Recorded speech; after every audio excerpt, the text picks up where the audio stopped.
Ya, pemirsa, masih dalam dunia kita, episode Washington Snowpocalypse. Iya. Tapi kita tinggalkan Washington dulu. Kita tinggalkan Washington untuk beralih ke California. Kita akan kenalan sama ibu dosen. Yang katanya dosen kamu juga? Dosen saya, ini Ibu Elizabeth Collins. Ini dosen dari Ohio University. Ya, kebetulan beliau berada di UC Berkeley sekarang ini karena beliau sedang menulis bukunya yang ketiga. Oke. Nah, Ibu Collins ini juga dulu ternyata pernah aktif, Betul. Aktivisme di Indonesia ya. Betul. Saya kagum juga. Betul. Nah, kita lihat wanita hebat yang satu ini, Ibu Elizabeth Collins. Saya minta maaf dulu oleh karena mungkin saya pakai bahasa Inggris. It is easier to express myself, and the cameras make me nervous.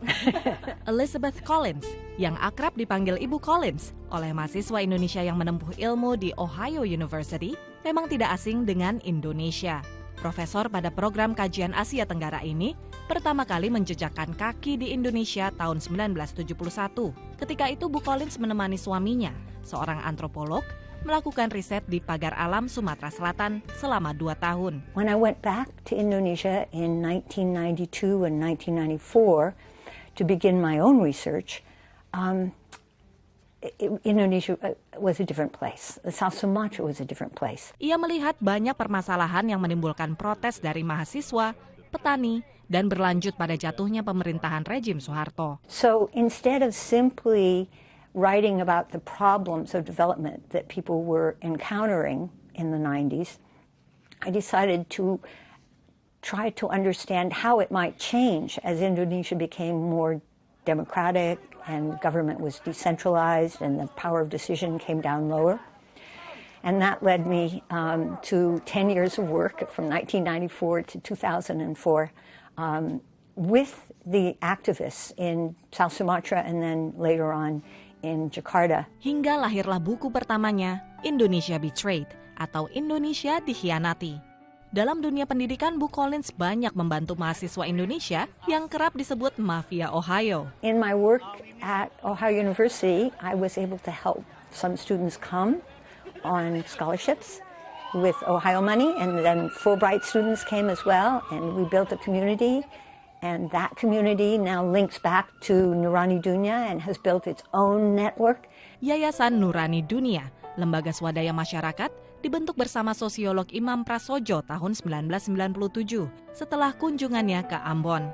Yayasan ini telah mendirikan lebih dari 15 sekolah dengan pengelolaan yang transparan. And it was a trip that changed my life. I realized that I could be part of giving something back to Indonesia. Dr. Collins juga berperan mendirikan Pusat Studi Hubungan Antar Kelompok dan Resolusi Konflik di FISIP Universitas Indonesia. Pusat studi ini mengadakan pelatihan seperti membuat pelaporan mengenai konflik, menyatukan masyarakat, dan membahas perbedaan. That is the privilege of being an academic, that you can do that. And then it is your duty to try and share what you've learned with other people. And so that's what I do. Ditemui di rumahnya di Berkeley, Bu Collins tengah menyelesaikan penulisan buku ketiganya mengenai politik dan agama di Asia Tenggara. Dari Berkeley, California, Aryatna Budianto, Jurgen Alivia, Nia Iman Santoso, VOA. Ya Jurgen, aku jadi kangen banget nih sebetulnya sama Ibu Collins. Soalnya dia maminya anak-anak, dan sebetulnya kalau misalnya dia bikin acara di rumahnya tuh yang kita tunggu-tunggu tuh saladnya.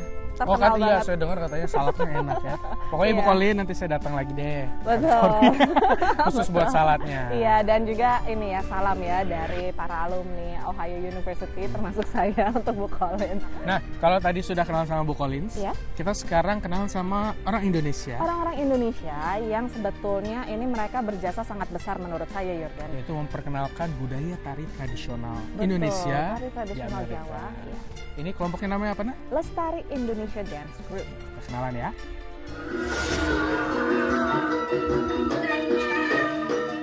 Irama gending Jawa mengiringi keempat perempuan yang tengah berlatih menari. Walaupun hanya di dalam garasi rumah, namun para penari yang tergabung dalam kelompok Lestari Indonesia Dance Group ini sudah sering unjuk kebolehan dalam berbagai panggung pentas seni. Didirikan tahun 1997 oleh Nini Landi, dosen bahasa Indonesia di University of California, Berkeley. Misi awalnya adalah untuk bersilaturahmi sambil belajar tarian Indonesia bagi ibu-ibu di San Francisco Bay Area. Tadinya sih untuk saya secara pribadi menari hanya di sini, terutama jauh dari tanah air, ya. Jadi menari hanya untuk merupakan pengungkapan saya untuk kembali ke akar saya supaya tidak lupa, ya, dan juga sekaligus memperkenalkan dan melestarikan tarian-tarian Indonesia. Karena seni tari dan gamelan Bali memang lebih marak di San Francisco Bay Area, maka Lestari Indonesia Dance Group lebih banyak membawakan tarian Jawa.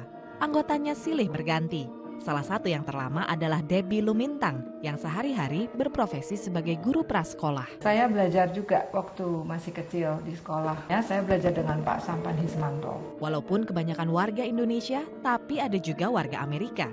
Seperti Lisa Ho. Lisa yang anggota kelompok gamelan Jawa Sari Raras di UC Berkeley, baru 2 bulan bergabung dengan kelompok tari ini. Sebenarnya waktu saya mahasiswa, pertukaran mahasiswa dari UCLA, belajar di Jogja sama Romo Sas, kira-kira 3 tahun belajar di sana tari gaya Jawa. Tapi setelah lulus dan menikah, punya anak, masuk kerjaan, tidak sempat menari lagi dan tidak tahu siapa dengan gurunya, tidak ada gurunya.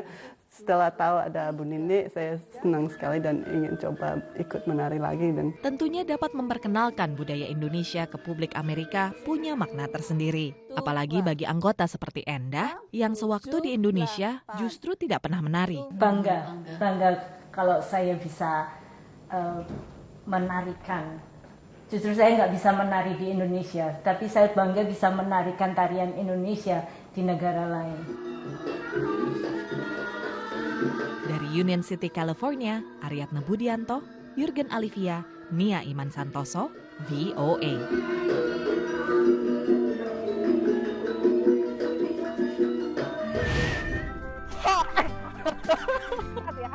Balas loh. Pemirsa, oke. Ini namanya ini sudah chaos ya, sudah chaos. Kita rindu juga sama salju. Ya, kita undur diri dulu pemirsa. Ya, dengan episode Snowpocalypse dan juga Hari Perempuan Internasional. Semoga bermanfaat bagi Anda. Nah, kalau pemirsa ketinggalan acara dunia kita yang kali ini atau ingin melihat acara VOA lainnya, bisa kunjungi website kami di www.voaindonesia.com. Ya, atau kunjungi Facebook ya. Dengan kata kunci Dunia Kita. Dan jangan juga lupa untuk mention kami di Twitter di @voaduniakita dan juga email kami duniakita@voanews.com. Dari Washington DC kami undur diri dulu. Saya Jurgen Alivia. Dan saya Aryatna Budianto. Sampai ketemu lagi. Dadah.